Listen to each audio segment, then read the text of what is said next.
இந்தியாவில் இன்றைய தங்கத்தின் விலை 24 காரட் தங்கம் ஒரு கிராமுக்கு 8858 ரூபாய் ஆகவும், 22 காரட் தங்கம் ஒரு கிராமுக்கு 8120 ரூபாய் ஆகவும், 18 காரட் தங்கம் ஒரு கிராமுக்கு 6644 ரூபாய் ஆகவும் உள்ளது.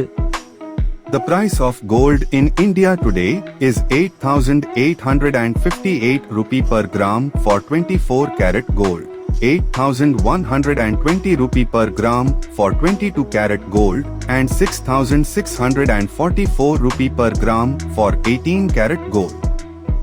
இந்தியாவில் இன்று வெள்ளியின் விலை ஒரு கிராமுக்கு 101 ரூபாய் ஆகவும், ஒரு கிலோவுக்கு 1,00,000 ரூபாய் ஆகவும் உள்ளது. The price of silver in India today is 101 rupee per gram and 1,01,000 rupee per kilogram. தினமும் தங்கத்தின் விலை அறிந்து கொள்ள எங்களை சப்ஸ்கிரைப் செய்யுங்கள்.